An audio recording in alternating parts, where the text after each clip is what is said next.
my opinion, 2024 is already in contention for being arguably the greatest year ever in the history of the WWE. And what's crazy is that we're only halfway through this already fantastic year. A fantastic year with great episodes of Raw and SmackDown, great returns, great storylines, fantastic premium live events, and within those fantastic premium live events, we've had some absolutely banger matches. So in today's video, we're gonna do a quick little recap of the first half of 2024, because I'm gonna tell you what I think are the best 20 matches to take place so far in 2024 at WWE main roster premium live events. If you're watching this after the fact, this is only encapsulating the first 6 months of WWE TV in 2024. And as always, don't forget to subscribe to this channel, ring that bell for notifications. If you're a wrestling fan, I know that you're gonna fall in love with this YouTube channel because we always upload daily wrestling content. I will say, I think this list would look a little bit different if I was including NXT PLEs, but I'm only doing main roster ones here. All right, let's jump into it. And number 20 is a match that I already thought was quite good, but now that we have more information about the context of things that were surrounding the match,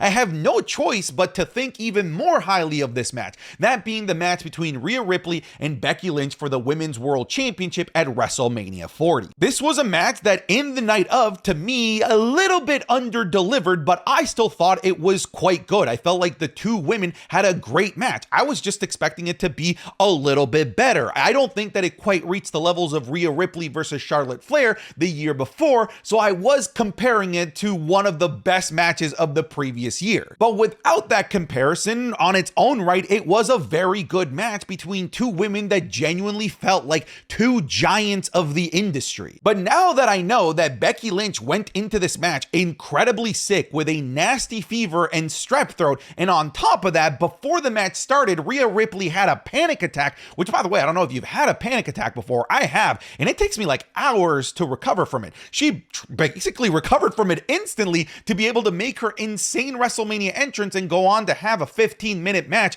with Becky Lynch. But then on top of that, to compound even more, now we know that Rhea Ripley was dealing with a shoulder injury that eventually led her to vacating the championship altogether. So of course, that raises the question, did she participate in this match with said shoulder injury? So again, I already thought that this match was good, but now that we have more information about what was surrounding the match, I think that it does elevate it. It doesn't make it into the top 10, but I still think it was a very good match in its own right, and it earned the 20th spot. At 19, we have a match that is on here purely because of how good it was in ring, because the WWE did nothing to get us interested for this match or for this feud, but they delivered a hell of a performance in the ring. We have to go back to Elimination Chamber Perth, a match for the WWE Undisputed Tag Titles between the Judgment Day, Damian Priest, and Finn Balor, taking on New Catch Republic. Like I said, the WWE seemingly didn't want you to care about this match. This was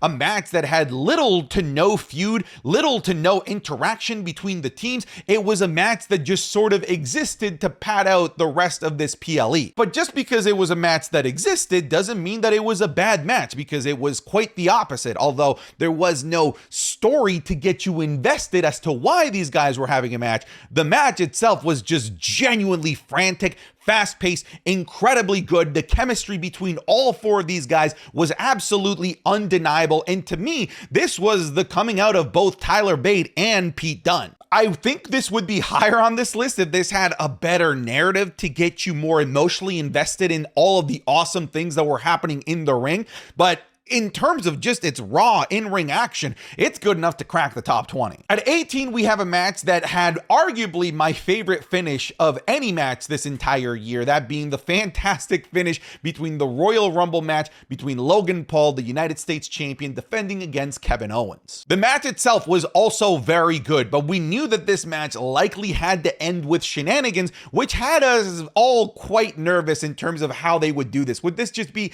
a cheap disqualification victory for Logan Paul? How was Logan Paul going to retain? And the WWE scripted one of the most creative ways for a heel to pick up a victory, with Kevin Owens stealing Logan Paul's brass knuckles, using them about to win, and just before the ref counts to 3, the ref spots the brass knuckles, disqualifies Kevin Owens, and Logan Paul retains. It was genuinely brilliant. I do think that I was expecting a bit more from this match from an in-ring perspective when I look at the guys that are involved, but again, I'm nitpicking here. It's still a very good match. At 17, we have a recent one, that being the triple threat match for the Intercontinental Championship between Sami Zayn, Bronson Reed, and Chad Gable. I think the only thing that hurt this match was that we knew that this was a stopgap match for the inevitable finale between Chad Gable and Sami Zayn, which meant that, people that can connect the dots knew that Sami Zayn was likely going to retain and that it was likely going to be Bronson Reed to take the pin, and that is exactly what happened. However, when we take the predictability of this match completely out, this was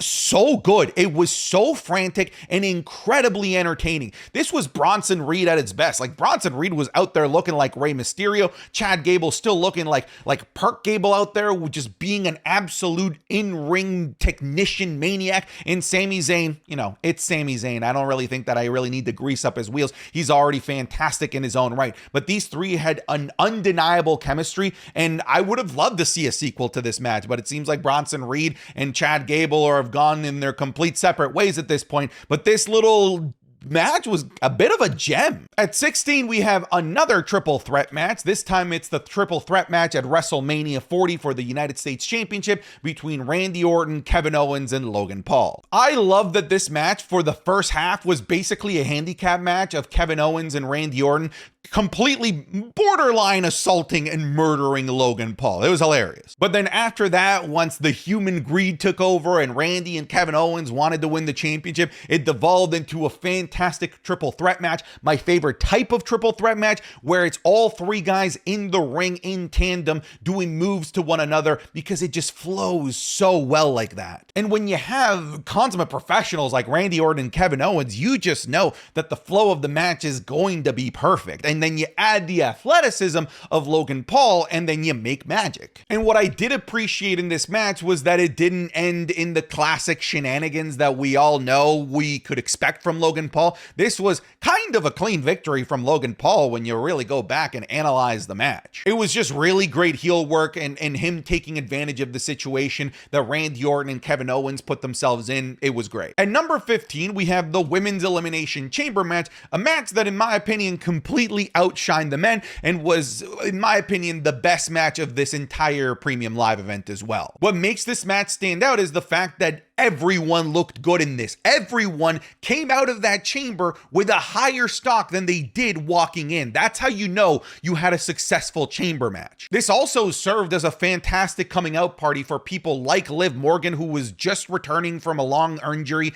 and we had Tiffany Stratton, who impressed the hell out of everyone and won over the entire crowd with some of her absolutely insane moves. I know people didn't like the finish, they didn't like Becky Lynch winning, but how we got to Becky Lynch winning was undeniably fantastic. At number 14, we're going to stick with these multi-person matches, but this time we're going back to WrestleMania and we're going to the absolutely banana six-pack ladder match for the undisputed tag titles between the New Day, Judgment Day, DIY, New Catch Republic, A-Town Down Under, as well as The Miz and R-Truth. This was one of those matches that we knew what the end goal had to be. We needed the titles to get split, and that is exactly what happened, and they did it in a really, really good way, which made everyone at home watching happy. We had A-Town Down Under grab the SmackDown tag titles and Awesome Truth get their moment by grabbing the Raw tag titles. But everything that happened in between, the car wreck, the chaos, was so incredibly fun. I still think that JD McDonough is dead from some of the insane bumps that he took in this match. WrestleMania ladder matches are always good. Like, you can always expect them to deliver, but I do feel like this one had a lot of guys that felt like they needed to prove something to the wider WWE universe. So everyone was out there, in my opinion, in their A game. It's easy to bump up these gimmick matches because, they have that extra element, that extra je ne sais quoi to make them a little bit more special. But this wasn't just a typical, for the sake of having a ladder match. Like, I felt like this was really unique in its own right, especially with how many people were in this. This is it. I remember seeing this. Oh my God, no way. The production of this is genuinely fantastic.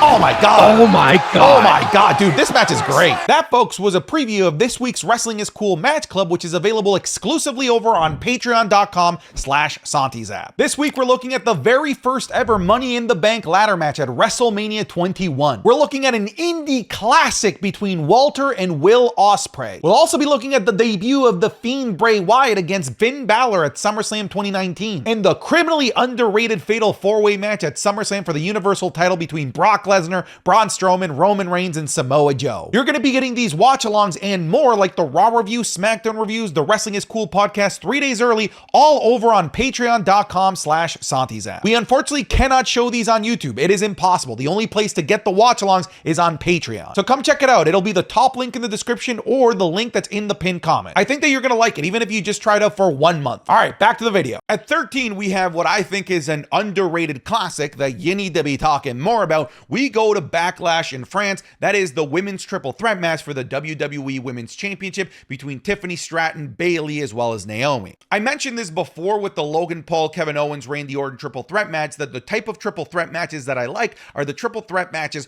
where all three competitors are competing against one another, because the type of triple threat match that I don't like is where it's basically a one-on-one match and somebody is waiting on the outside waiting to swap in. I hate those triple threat matches. This was a proper triple threat from beginning to end. This was excellent. It didn't need any fancy gimmicks. It didn't need any fancy finishes. This was just three women kicking ass in the ring with some great technical wrestling and some great in-ring drama as well. Once again, Tiffany Stratton looked fantastic. Naomi looked great, and Bayley looked like the crafty veteran picking up a smart victory by rolling up Naomi. And the crowd, of course, it was the France crowd, but the crowd was super into this match as well. I just don't think that we're thinking enough of this match when we're talking about some of the best matches of this year. Trust me, this is a fun gem that we need to be talking more about. At 12, we have a match that shot up the list because of the last minute decision to make this into a street fight, that being the super frantic tag team match between Kevin Owens, Randy Orton, as well as Tama Tonga and Solo Sikoa of the Bloodline. Yes, this match had the crazy reveal at the end of Tonga Loa being under the ring and stopping Kevin Owens from picking up the victory to help Tama Tonga and Solo Sikoa pick up the victory. So it is important in that regard, but the match itself was so chaotic. This wasn't one of those no disqualification matches where it's like, oh, I'm gonna occasionally use the ring steps and I'll use this metal cooking sheet to hit you. Nah, this was a chaotic affair where like half of the match was like in the arena within like the actual crowd. It was insane. And then once they actually come back into the ring area, we have table spots, we've got insane chair moments, we have just crazy high flying segments from Kevin Owens, who I still don't know how he does the things that he does. It was so good. Again, this was a match that in my opinion desperately needed this stipulation, and I think was saved and elevated tremendously by the stipulation change. Genius move. At 11, this one's cheating, okay? But I'm going to count it anyway. I have Damian Priest's cash-in. Damian Priest's cash-in is a match. It is technically Damian Priest versus Drew McIntyre. Was it a 10-second match? Yes, it was, viewer, but it was an incredible 10 seconds, because I am counting everything that was part of the lead up, in this match to have it this high. I am including Drew McIntyre winning the championship, him celebrating on top of Punk beating him down, the music hitting, the pop of the crowd, and the eventual cash in and him winning with the South of Heaven. It was so good, dude. Everything about this was executed perfectly. Like, I think that this was way more memorable than the actual match that happened before it of Drew McIntyre versus Seth Rollins. And at the end of the day, wrestling is all about the feelings and emotions that it gives you. And if I'm walking away with far more memories of this than the match prior, then I think that this is better. Does this pale in comparison to every other match on this list in terms of in-ring work rate because it's only 10 seconds? Duh, obviously. But wrestling is more than that. Wrestling is more than just what happens in the ring. And in this case, this is a perfect example of why. At number 10, we have what I think is a technical classic. Sami Zayn versus Chad Gable was just a masterpiece at Clash at the Castle. Not only was it a fantastic in-ring match, but it was just the best telenovela as well. The storyline of Chad Gable, the Alpha Academy finally having enough and leaving Chad Gable to his own devices, losing to Sami Zayn because he was watching them walk away. It was actual cinema. So the storyline and everything that was happening within the story was incredible, but then the actual match was, like I already said, a technical masterpiece between Sami Zayn and Chad Gable. I feel like these guys could continue to fight forever, but unfortunately it does look like this is like their last match in terms of the Intercontinental Championship. But I could watch Sami Zayn versus Chad Gable forever and ever. And number 9, we have what I thought was a battle of wits. It felt like I was watching two supercomputers trying to outduel and outmaneuver each other. It was nothing fancy. It was nothing special. It was graps. It was flat out wrestling. We're looking at Gunther versus Randy Orton in the King of the Ring final. Like I said, this wasn't anything special. There weren't any insane spots. No one was doing anything dangerous. This was just wrestling, but it was wrestling at its finest. It was the two of the best in the business today, trying to outmaneuver, out-strategize, counter each other, trying to find the best times to hit the big moves. The genius of certain like in-ring psychologies that we saw, like Gunther rolling out of the ring so slowly after eating an RKO, Randy Orton selling the back like he'd re-injured and making everyone believe that Randy was truly done and out. These guys are psychological masters in terms of goading you and baiting you into believing certain things. This is wrestling, like at its purest form. This is graps. At number 8, we have my favorite traditional women's match of the year, that being the classic, absolutely fantastic match between EOS Sky and Bayley for the WWE Women's Championship at WrestleMania 40. It's no surprise that this is good. Like, look at the competitors that are in this. These are two of the best in the industry when it comes to in-ring work, especially EOS Sky, who, in my opinion, is the best in the planet right now. But not only was the actual match good, the WWE, of course, did such a great job of building this, and the emotion in the match just felt so real and so palpable that it got me emotional seeing these two former best friends, seeing mentor and mentee fighting against one another. It felt wrong seeing these two fight against each other because they were just such good allies for so long, but it also felt so right with how good they were with one another. The fluidity of this match was genuinely out of this world. I feel like number 7, I could have had a bit lower on this list if I was only looking at in-ring work rate, but again, it's all about the lasting moments, the lasting memories, and this had a couple of those lasting moments and lasting memories. We're looking at Clash of the Castle, Damian Priest versus Drew McIntyre for the World Heavyweight Championship. When it comes to the match itself, it was objectively a good match. Just between Damian Priest and Drew McIntyre, what they were doing in the ring was arguably Damian Priest's best match that I've seen in the WWE. I still don't think that just from its in-ring work rate that it's a top 10 match, but when I look at the entire package, the entire presentation, I think that it belongs here. I look at the crowd and how behind Drew McIntyre they were, how loud and how rowdy they were for the entire match. That elevated the match in my opinion. Of course, we have to look at what happened with Damian Priest, who I think really nutted up and showed the world that he is a worthy champion, how he was able to continue after that freak moment on the ropes. And then, of course, the insane moment with CM Punk coming out as the special guest referee. The entire package and presentation of this was so fucking fantastic. At number 6, and I hope you didn't forget how good this was, the Women's Royal Rumble match was so good. Think about it, okay? Not only did we get the perfect winner, the winner we all wanted, which is usually something that ruins Royal Rumble matches where they just pick somebody that we're like, what the fuck? Why'd you go with that person? But they went with Bayley, the person that made sense and the person that we wanted to win. But then on top of that, this did exactly what Royal Rumbles were supposed to do, which is to give us shocks and surprises, which is something that the men's Rumble match was not able to do this year. Think about it. In this Rumble match, we had the return from TNA of Naomi. We had Jordynne Grace fucking, what the fuck, like breaking the forbidden door, coming out with her knockouts title and being in the match and being like good in the match as well, not just being jobbed out and fodder. And we had the debut of Jade Cargill. Like, dude, this match was a perfect Royal Rumble match. We had the return of Liv Morgan, who looked great in that match.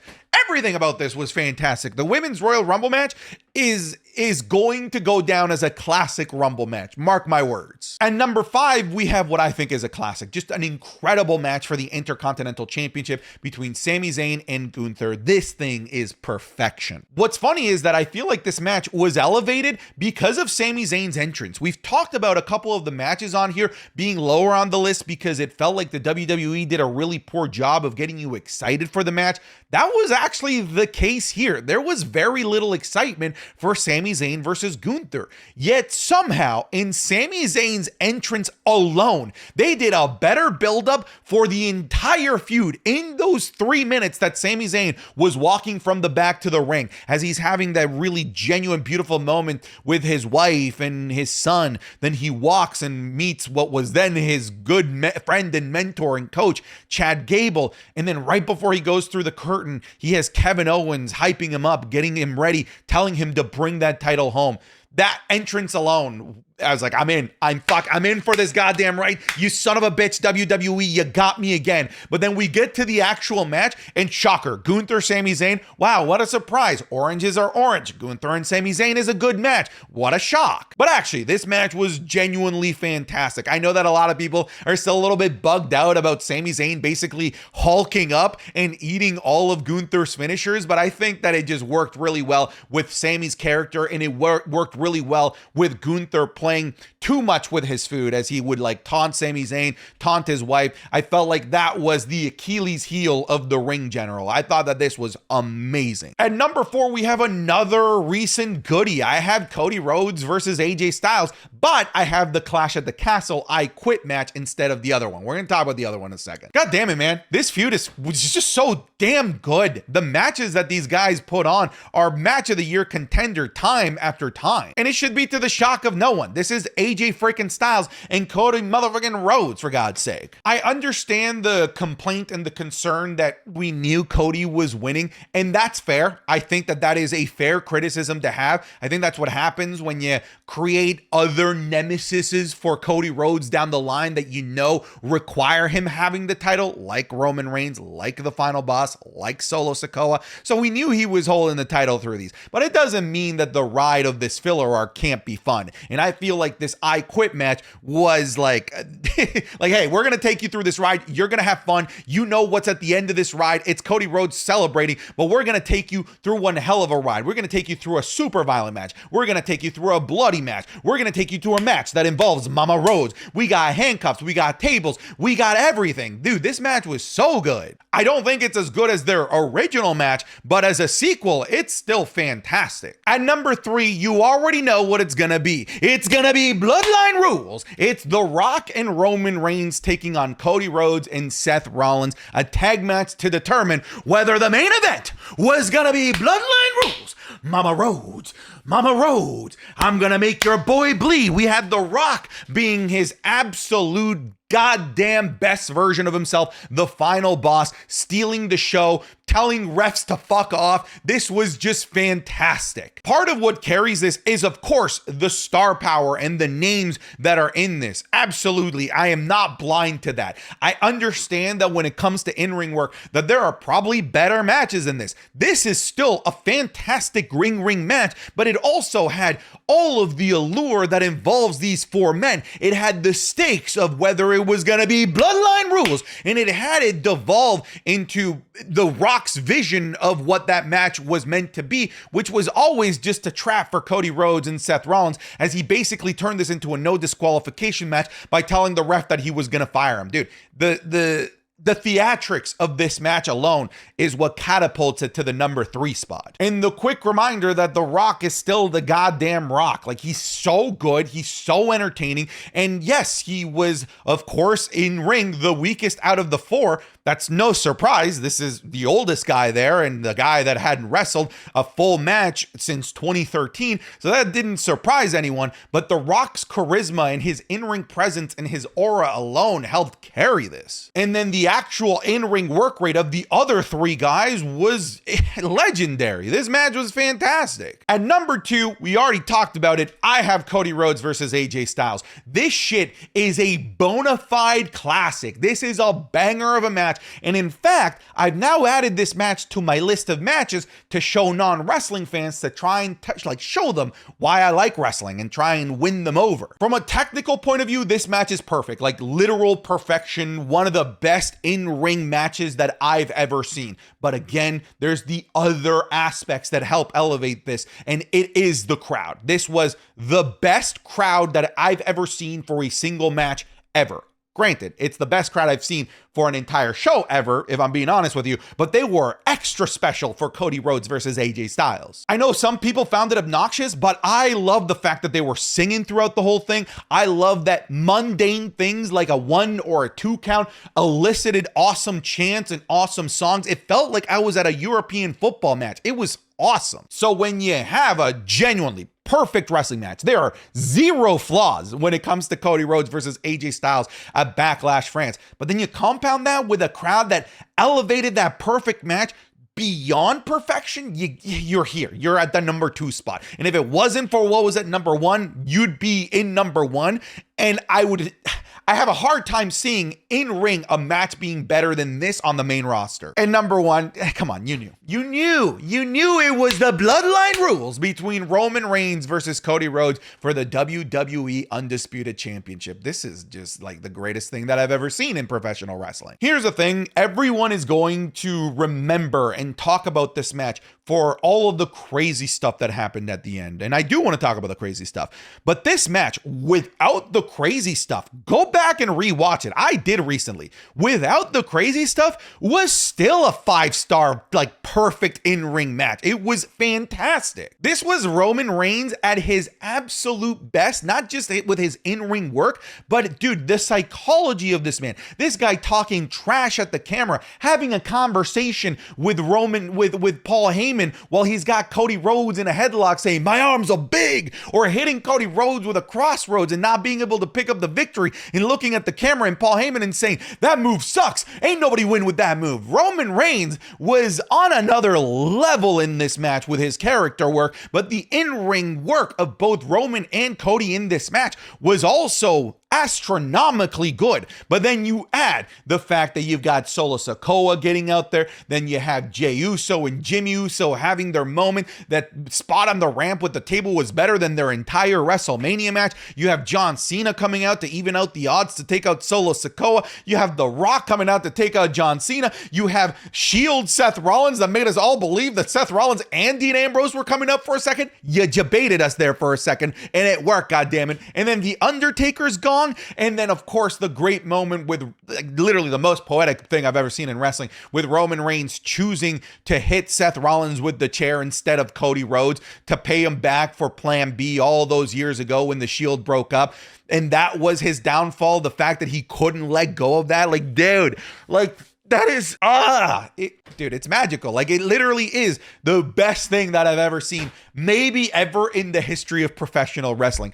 Good fucking luck to any match in the rest of 2024 topping these two. Like, these two were just so damn good. All right, folks, thank you so much for watching that. Got a little bit excited there at the end, but that's it. I'm done. Get out of here.